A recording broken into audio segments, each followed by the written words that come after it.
watch tonight? I was. At one point, I only played 26. I was told I was going to play 28, but I got to it, and I kind of wasn't expecting to go back in the game. But, you know, he trusted me to put me back in. And, you know, I'm excited, man. I'm excited to be, you know, get back into the rotation and, you know, trying to help my teammates win games. What does it say about this Hornets team? We've talked about this quite a lot this year. We've seen a lot of up and down play, a lot of inconsistent play.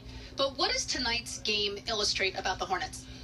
Man, we're a tough team. We're a tough team. You know, sometimes things are going really well, sometimes things are going really bad. And, you know, some teams can just, you know, let the ball drop, you know, can just stop. But not us. You know, we want to make a push. And it's really important for us. And, you know, we are going to do it.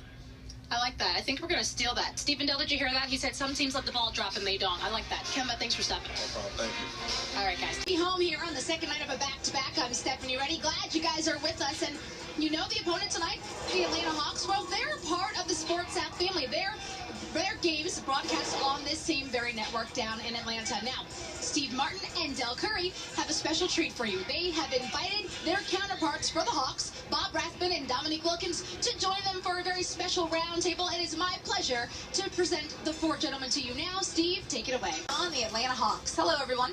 I'm Stephanie Ready. Glad you guys are here with us as we get you ready for tip-off. As you know, tonight's the second night of a back-to-back. Hornets coming off of that very tough loss last night against the Wizards. Took double overtime for Washington to secure the victory. MKG ended up injuring the ankle, and he will be out again tonight. Now, that got us to thinking, how have the Hornets been able to find the success that they have found with the injuries they've had to key personnel? Let's take a look. Steve, yes, Mo Williams gracious enough to join us just after the game. Mo, congratulations on this win. This team has been up and down, but at this point in the season, every victory is important. Explain to us how you were able to rebound from last night. I mean, it was tough.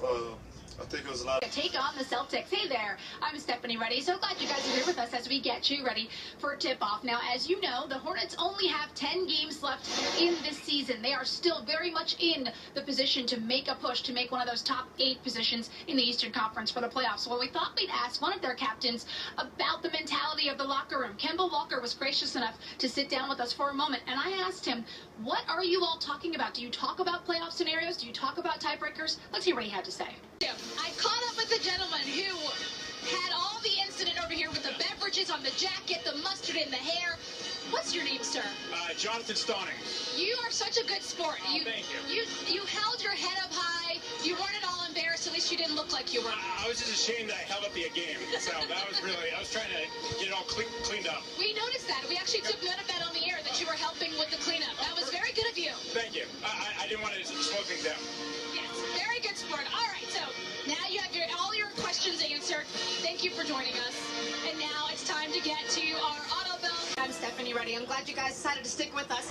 Of course, the Hornets would have loved to have won this game. We've been talking about it. It has playoff implications written all over it.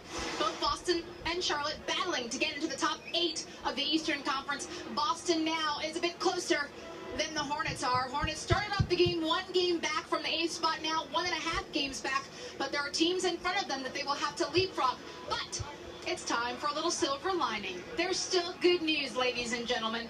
The Hornets do have 9 games left, and of those 9 games, most of them are against opponents where the head-to-head competition will count nearly like a 2-game win, if they can win, meaning they can help catapult themselves into those top 8.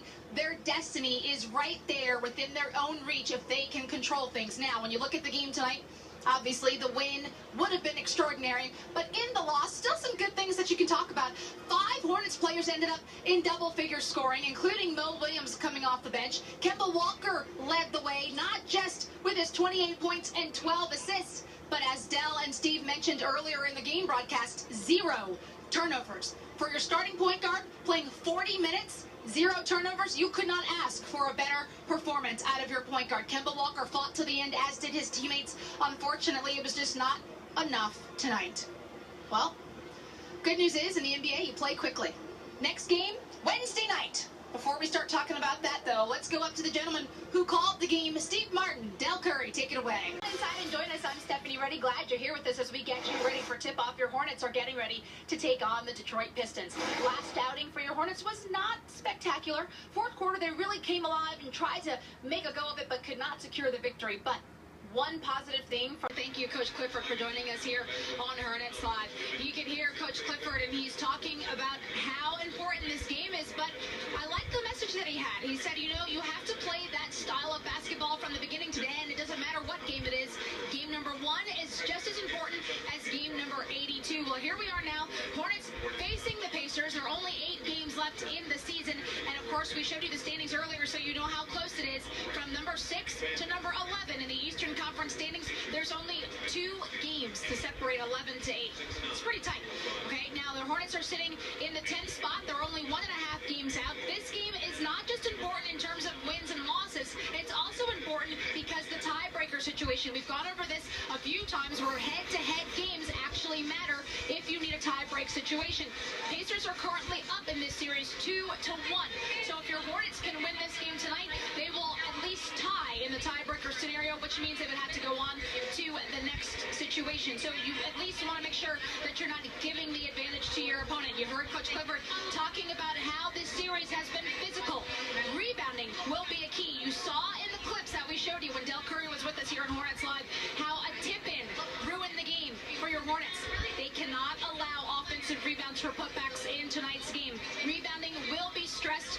Del actually hinted that Jason Maxiel could have a... Join me. Hey, I'm Stephanie Ready. Glad you're here with us as we get you ready for tip-off. This is the time of year where people who get to vote for the NBA awards start to cast their ballots, and your Charlotte Hornets launched a campaign this week to promote MKG for all defensive team. Let's take a look and see what MKG Security has in store. And back to Hornets basketball, which is why we're all here this evening. They're taking on the Heat. We've talked before about the implications of this game. Hornets currently sitting at number 11, trying to get to at least the 8th position so they can participate in postseason play this year. Miami Heat are above them in the standings. But tonight, it wouldn't just be a flip-flop. It would be a tie-breaking scenario win because your Hornets would secure the series lead against the Heat. Now, our Steve Martin had a chance to catch up with your head coach, Steve Clifford, and hear his thoughts leading right up to the game. This interview is brought to you by Mercedes-Benz of South Charlotte. I'm Stephanie Ready. So glad you're here with us as we get you ready for tip-off. And as you know, this is the final stretch of the season. Your Hornets are battling to gain playoff position. Top 8 teams in each conference do participate in postseason play, which leads us to our topic of discussion for tonight. Talked about Kemba Walker on the offensive end. It's good to see your Hornets playing good both sides of the basketball to end the first half. It's time now to take a look at our first half stats brought to you by your... I'm Stephanie Ready. What a treat that was. We got to thank Al Jefferson again for joining us. What a special guy. All the things he's got going on, and he still made time for us. Well, as we promised you, you're in for another treat. What happens when you mic an NBA official? Well, when teams in the NBA hit the floor, fans generally do understand the amount of preparation that goes into their success.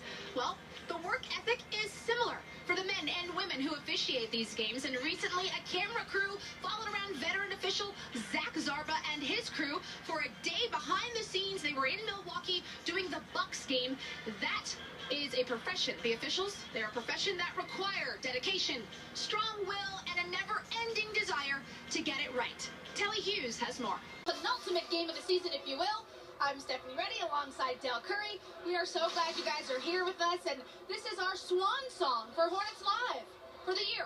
It really is. Sad day, Yeah. but you knew it was coming at some point. True. The regular season's got to come to an end. True.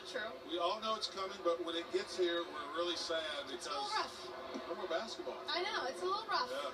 There's still some ball being played, however, it's not the same when you're sitting in these chairs. That's right. Well, let's talk about this season the Hornets have had.